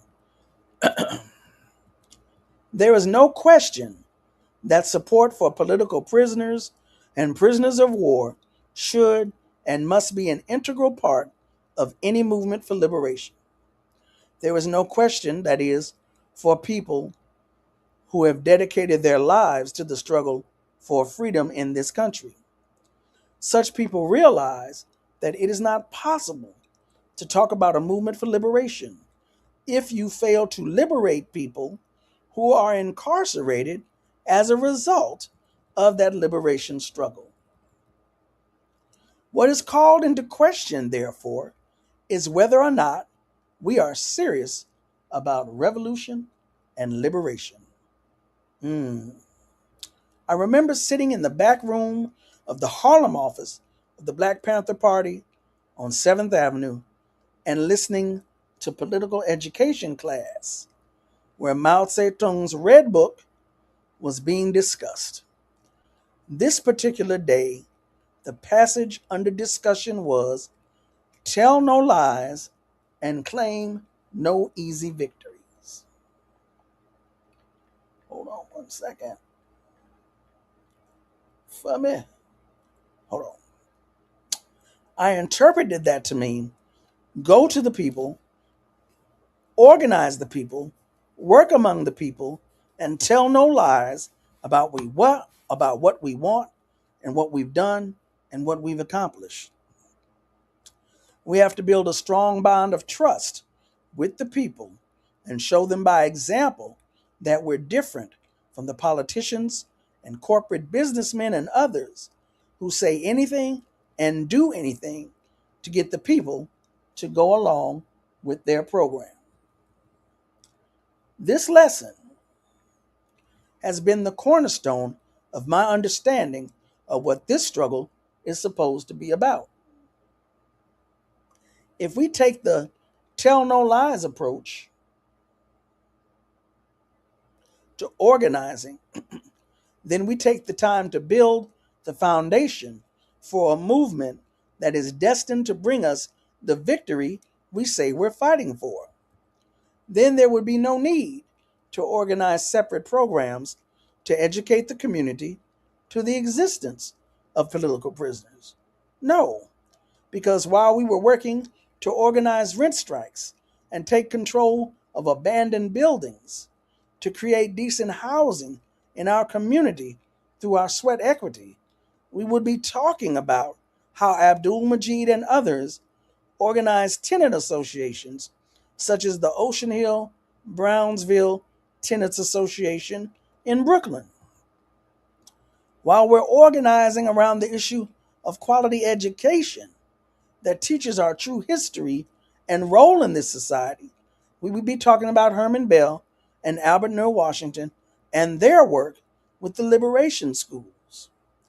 While we're organizing food co-ops and other survival programs, we'd be talking about Geronimo Pratt, Sundiata Acoli, Robert Seth Hayes, and all the other political prisoners and prisoners of war who worked in the free health clinics and daycare centers, and who went to prison as a result of their active participation in organizing efforts around issues that directly affected the Black and oppressed communities. Oh, okay. I wanted to go back real quick.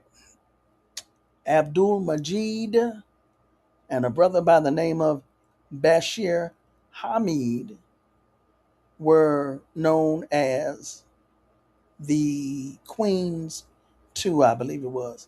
The Queens Two.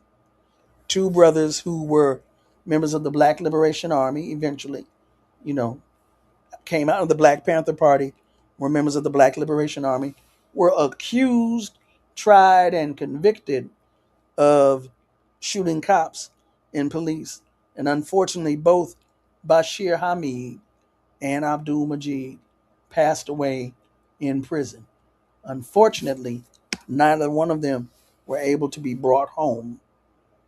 So again, two more examples of some of Safiya's comrades ending up languishing in prison and not being able to be brought home to their families and their community in time. Okay, move that out the way. Because our movement, for lack of a better word, has deteriorated to the point that the majority of our organizing is done through demonstrations, rallies, conferences, and press conferences, the only way we feel we can talk about the issue of political prisoners is when we drag them out for show and tell, or when we need to legitimize what we are doing. I'm going to read that again. Because our movement, for lack of a better word, has deteriorated to the point that the majority of our organizing is done through demonstrations, rallies, conferences, and press conferences. The only way we feel we can talk about the issue of political prisoners is when we drag them out for show and tell, or when we need to legitimize what we are doing, or during the month of Black August. I just threw that in there. That's not what she wrote. This raises the question, are we serious about struggle or are we just profiling? If we're not serious, then we need to let our political prisoners off the hook and tell them, do what you think is best for you. If we are serious, then we need to stop ego tripping, stop profiling, stop rabble rousing, and get down to the serious work of organizing. Talk is cheap, action is supreme. Political prisoners didn't become political prisoners out of a vacuum, or as Sanyika would say, they didn't fall from the sky. They went to prison for the most part as members of political formations. There are more than 150 political prisoners in jail across this country. The majority of these brothers and sisters are serving upward of 25 years to life, and at least one, Mumi Abu Jamal, is facing death. Now, again, this was published in 2010.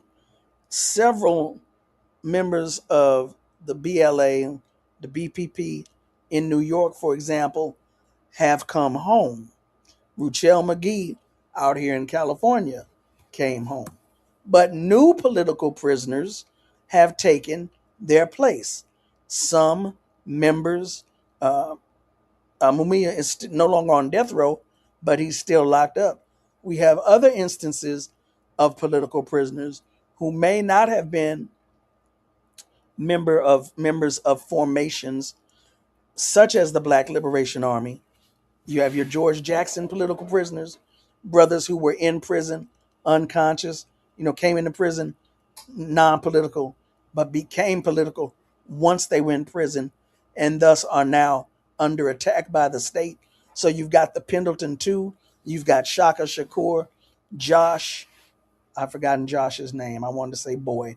That ain't his name. But it's a brother named Josh, a Black Lives Matter political prisoner from Ferguson, who's been locked up since at least 2014. So even though lots of folks have come home, new ones have unfortunately taken their place. At the time the majority of these people went to prison, there was a thriving movement on the street. They are sitting there now, and the movement is totally fragmented and in a state of disarray. They are being pulled in a lot of different directions by fragmented organizations that are more interested in posturing as the vanguard and jockeying for a position than they are in doing the work of organizing people. I constantly wonder why it is necessary for them to be fighting among themselves to be the titular vanguard of a movement when there are millions of people that have to be organized. If they all got down today to the task of organizing New York City or any of the other communities across the United States, there would still be room for more help. We wouldn't even step on each other's toes and would be glad to share the work because that's how much work there is to be done. That is, if we were serious about the job of organizing for liberation. The term political prisoner means nothing to the average brother or sister on the block because the terms liberation and revolution mean nothing.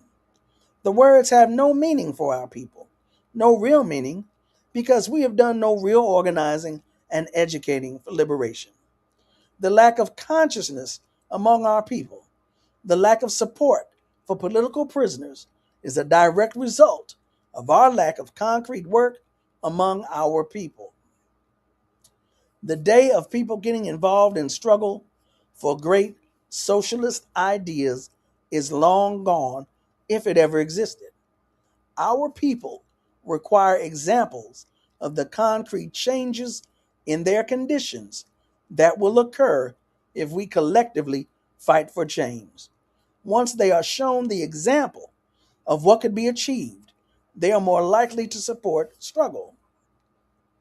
When they are confronted by the way the state, the government, police, and other forces of repression respond to people who dare to speak out and organize and educate against a system that has consistently exploited, brutalized, and oppressed them, they will be more likely to support political prisoners. Some of us mistake the people's anger, frustration, and distrust of the system as meaning they are ready for revolution. Ooh, I'm going to say that again. Some of us mistake the people's anger, frustration, and distrust of the system as meaning they are ready for revolution. It is true that they possess a deep-seated anger at the system. It's true that they distrust the system, but it's also true that they have not made the connection between the source of this anger and distrust and creating a revolution. Our people are more inclined to participate in a race riot than a revolution. They would support a drug dealer before they'd support a revolutionary. Why? For a number of reasons, chief being that the drug dealer is in the community constantly. He is known by the community and has picked up on a lesson that the revolutionary used to know. The drug dealer understands that he has to give something back to the community. He employs the local people, and therefore, even if it's pennies, makes a difference in the life of the community. This is not an indictment of our people, but rather an indictment of the deterioration of the movement and our complete loss of direction. I want to go back real quick. Go back to this preceding paragraph. I already read it twice. I'm going to read it a third time. Some of us mistake the people's anger, frustration, and distrust of the system as meaning they are ready for revolution. It is true that they possess a deep-seated anger at the system. It is true that they distrust the system, but it's also true that they have not made the distinction between the source of this anger and distrust and creating a revolution.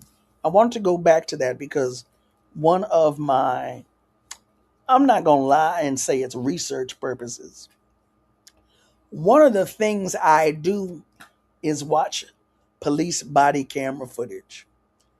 And I'm not going to call it research because I haven't written on it yet. I haven't done a show on it yet. There was a show on Black Liberation Media, I think it was Black Myths, where they talked with the author of Propaganda, and they went over the issue of police body camera footage.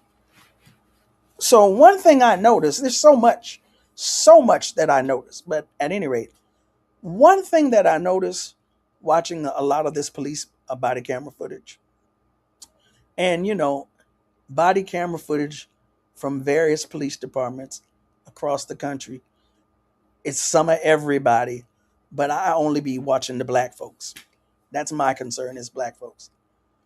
You could mistake, if you watch this police body camera footage, you might be inclined to think that, oh yeah, black folks hate the police. They ready to fight the police. They not afraid of the police. All of those things are true, but that don't mean that they're ready for revolution. No, they're not afraid of the police, because if they was afraid of the police, they would keep their mouths shut. They wouldn't be arguing. They wouldn't try to fight the cops and end up in the back of these police cars. So no, they're not afraid. A lot of black folks do not have fear of the police. But does that mean they are ready for a revolutionary struggle to overturn this system? Absolutely not. It's two different things. I just wanted to throw that in there. This is not an indictment of our people, but rather an indictment of the deterioration of the movement and our complete loss of direction. At some point, we should have been able to stop and make an assessment of the state of the movement, especially following the major government offensives against the revolution, COINTELPRO, and the destruction of the Black Panther Party.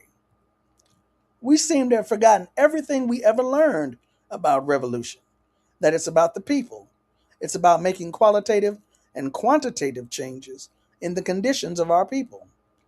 Revolution is not about gaining name or organizational recognition at the expense of building a foundation for a movement that will lead us to victory. In order to create the conditions for revolution, we must go back to basics and deal with the fact that revolution is protracted. It doesn't happen overnight. Therefore, we have the time to make sure we lay the correct foundation and build a strong movement based on work. This is the only real way we can build the necessary support to free our political prisoners and prisoners of war. A final word to our political prisoners. We used to know that prison was a microcosm of society. That is, we recognized the truism that the conditions of the people who came through the doors of the prison reflected the state of the society without. Think back to what was happening on the streets at the time you were incarcerated. Think back to the activities that were going on among the prisoners in the institutions. Now compare that to what the people coming into the prisons today are talking about and doing, and you can deduce for yourself the state of the movement. Just as we have a job to do out here, you have a job to do in there.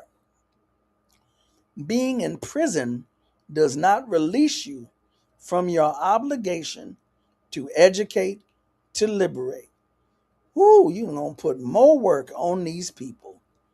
Being in prison does not release you from your obligation to educate, to liberate. Some of you seem to have forgotten that. What being in prison does is change the venue in which you organize. It changes the playing field. I remember another class that took place in the Harlem office of the Black Panther Party. This lesson had to do with the 10-10-10 program. This was a lesson on organizing. We had to learn the 10-point program and platform of the party. We had to learn the 26 rules of the party. We had to learn the 8 points of attention and the 3 main rules of discipline. We had to learn the motto and primary objective, then internalize all of it. We had to learn and internalize it for the day when the offices would no longer be open and available to us. We had to learn it for the day when we would be on our own without other Panthers, so that we could carry out the tasks of the revolution. Once we internalized these teachings, we were ready to go out and organize. The theory was that if each one of us organized 10 people, and those people organized 10 people, and those people organized 10 people, then by the time the third group organized 10 people each, we would number 10,000 people. Now, I'm not going to try and count this up because I'm bad at math. It's a time-consuming method of organizing, but it's tried and true. This was the approach to organizing that I used in my section when I was in the party. During the time I was incarcerated in Goochland, Virginia, the people in my section in the community stood by me and sent me packages and cards. They were there waiting when I was released from prison in 1983. Organizations come and go, but we have to create within our people the spirit of struggle. We have to build a movement to liberate our people. The issue of political prisoners is part of that movement that we are building. And in building that movement, we must understand that this is not a separate issue. It is an integral part of that movement. It can't be put in front of the movement, and it can't be an afterthought. It must be woven into the very fiber. Hmm. A gallant, a gallant warrior and revolutionary passes in the New York Amsterdam News has talking about Safiya. It's dated August 28th, 2003. Miles' Red Book, Chapter 6, The Question of Sexism Within the Black Panther Party. That's Chapter 6 of Safiya's book. Number 3, Abdul Majid Anthony Laborde is a political prisoner in New York State, one of the Queen's Two. He was arrested in 2000. He was arrested in 1982, badly beaten upon arrest, and later convicted of a 1981 incident in Queens in which a police officer was killed in a shootout, with his co-defendant Bashir Hamid James York, who died in prison in August 2008. Abdul was tried 3 times because the first 2 juries did not find the Queen's Two guilty. In 1985, the Queen's Two were denied a new trial following an appeal claiming that the exclusion of black people from the jury in their third trial violated their right to a fair trial. These people do not want black people on juries. Herman Bell and Albert Nur Washington are 2 of the New York 3, members of the Black Panther Party, who were convicted of the 1970 killing of 2 New York City police officers.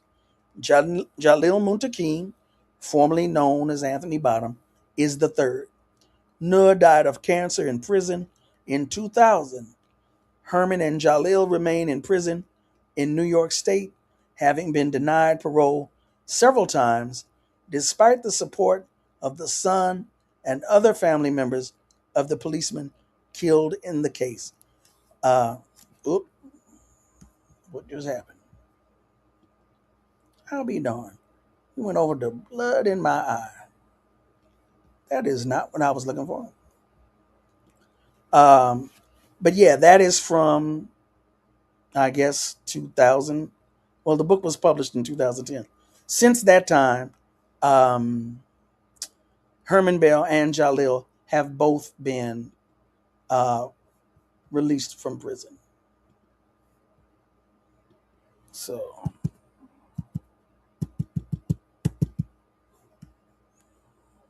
trying to, oh my goodness. Yeah, text spicy. Text spicy.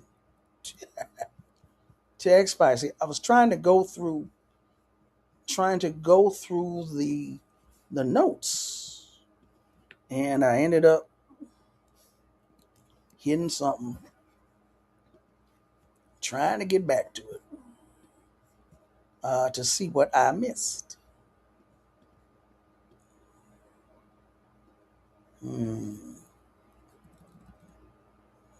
Building support for political prisoners and prisoners of war.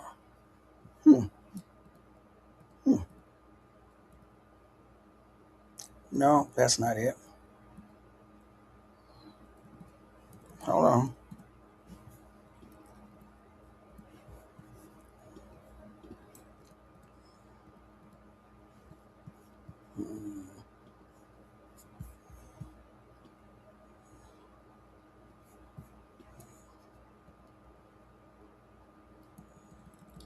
There, okay, well, there are 4 notes.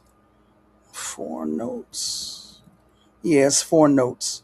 So I was almost on that last note. Okay, sorry about that, y'all. I'm trying to get it together. Y'all know how I do. So as I was saying, Herman Bell and Jalil are now both out of prison and are both still alive, fortunately. They did not die in prison, and they did not die as soon as they got out. It took 2 trials to convict the New York Three. Discrepancies in various pieces of evidence were never fully resolved. Um, there was also the case of the San Francisco Eight, where they were attempting to use confessions coerced via torture. That was a separate case. But Herman and Jalil were also looped into that case also. But anyway, let's not get ahead of ourselves. Liberation schools were community education projects of the Black Panther Party. In the early days of the Panthers, Huey Newton and others went door to door in Oakland asking community members to name the goals they felt would better their community. From this process arose the party's 10-point program, which was printed in every edition of the paper, and she includes them here in this chapter. We want freedom, etc., and so on, which I am not going to read because you all should be familiar with it, but you can read it yourself. The other items Safiya names were internal rules of the party. In an undated pamphlet, notes on the Black Panther Party, its basic working papers, and policy statements, Safiya wrote, 3 basic documents are the foundation from which all the theory and practice that flowed from the Black Panther Party outward was produced. It is impossible to receive a clear and undistorted picture of what the Black Panther Party was truly about without an understanding of the politics that guided it. In developing the guiding principles of the Black Panther Party, much effort went into studying revolutionary struggles going on around the world. Particular study was given to Mao Zedong in China, Kim Il sung in North Korea, Carlos Marighella and the Tupamaros in Uruguay, Amilcar Cabral. This says in Mozambique. Amilcar Cabral was in Guinea-Bissau. Samora Machel was in Mozambique. And Fidel Castro in Cuba. In our own backyard, the Black Panther Party saw itself as the collective heirs of Malcolm X, who now stood 10 feet tall, facing the wrath of the racist pig oppressor. So, the next chapter is building support for political prisoners of war incarcerated in North America. That is chapter 11 of Safiya's book, The War Before. I am not going to get into that today because can you see over here? No, you can't see it. It says over here that it is 7:14 p.m., which is 10:14 on the East Coast. But if you look right here, let's see, can y'all see this? We are on page 150 of 312 pages. So we kind of, sort of, halfway through.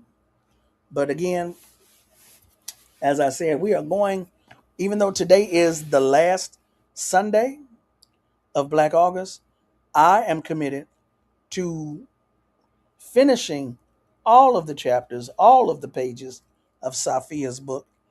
It's not 312 pages in Sanyika's book, Stand Up, Struggle Forward, but we're going to finish that too. So that means next Sunday, same bat time, same bat channel. Excuse me, same black time, same black channel. Rootwork here on Black Liberation Media, 5 p.m. Eastern, 5 p.m. Pacific, 8 p.m. Eastern time. I had been doing Rootwork on Mondays at 5 p.m. Every Black August, I try to do something weekly, some type of study and struggle series weekly, because we get 5. We will get 5 Sundays or Saturdays or Mondays sometimes during the month of August. Usually I try to do my shows Mondays at 4, but I reserve those shows more for having guests and interviewing people I think you need to know about. I haven't At the moment, I'm trying to track down Ashanti Alston. I just got his newest book, Anarchist Panther, a book of essays. So I'm trying to track him down. I'm sure other people are also. I got a few other folks I'm trying to track down. But until I get to them, I'll be doing this on Sundays at 5 p.m. Let me see here. Let me see here. What done happened here? Oh, there we go. No, that ain't it. I'm trying to. I can't. I can't see. I can't see what's happening. All right, looking forward to finishing this out. Thank you, thank you, thank you. Baba Jalil and Brother Shep are doing a teach-in tomorrow with a Cleveland group, but hybrid. There's a flyer up on Spirit of Mandela's calendar on their website. Spirit of Mandela is the latest project that Baba Jalil Muntakim is involved in. Brother Shep, I'm going to assume that is Shep Olubala, member of the Black Panther Party and the BLA. So thank you, one Upsimath. Thank you, Amilcar. Yes, there is a Black August Marathon beginning tomorrow here on Black Liberation Media. Please check in. Please check in. It's going to be all day, but if you can, check in from the beginning. Thank you, Will Red. Appreciate that. Appreciate that. Appreciate all of y'all for, like I said, coming through and hanging with me. Yeah, take my time. No, not tonight. We're going to go on and get out of here early, Lynn. Go on and get out of here early.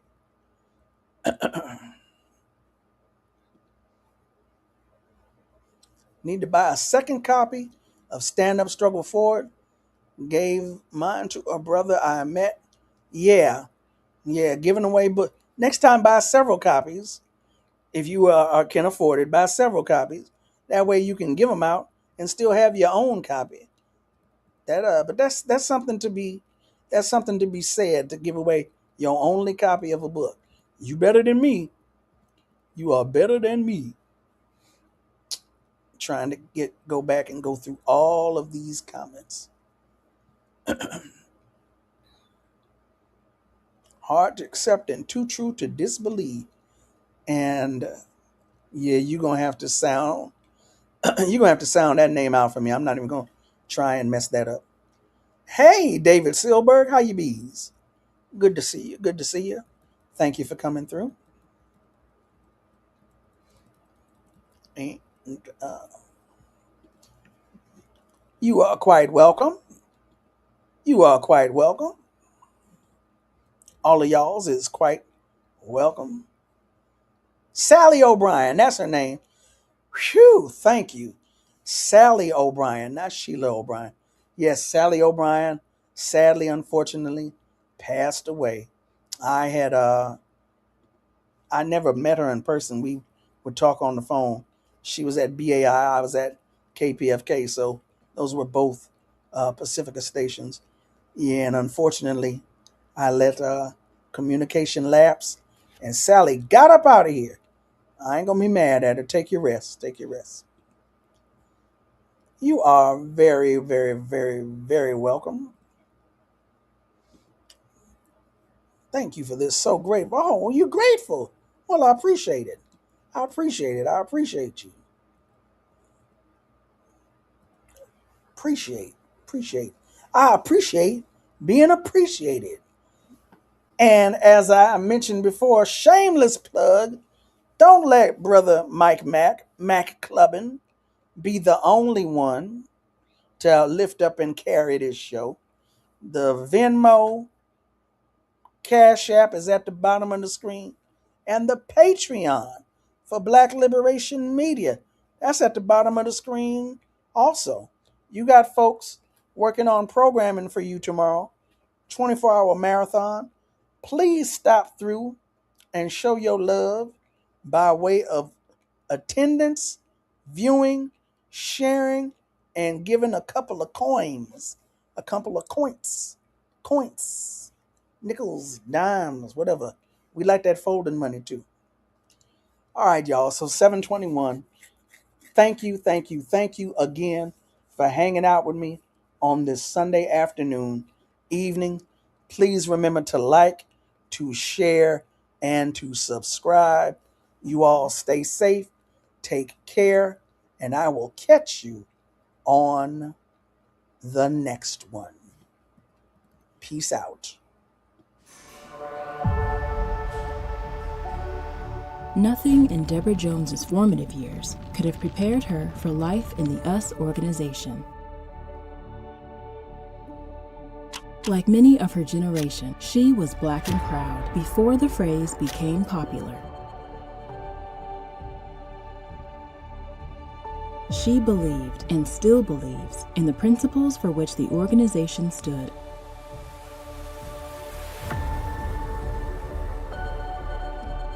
But her life took a horrific turn on Mother's Day 1970, leaving her in trauma and in silence. In this never-before-told account, Deborah Jones's inspiring story is told. What We Stood For: The Story of a Revolutionary Black Woman by Deborah Jones and Thandisizwe Chimurenga is the compelling and harrowing memoir of one woman's experiences in a leading Black power organization.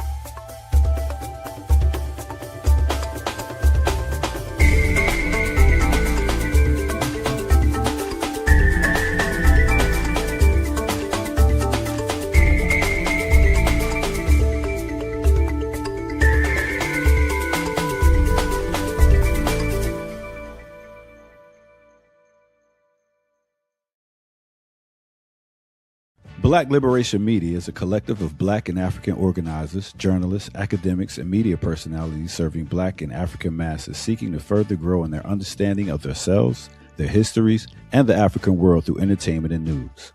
Please continue to like, subscribe, and donate to the channel so we can further serve you and liberate our people. You can also go to blkliberationmedia.org, get some merchandise, and also become a Patreon member and a member from the YouTube. Please do what you can, share, and show your love as we will show ours for you. Black Liberation Media.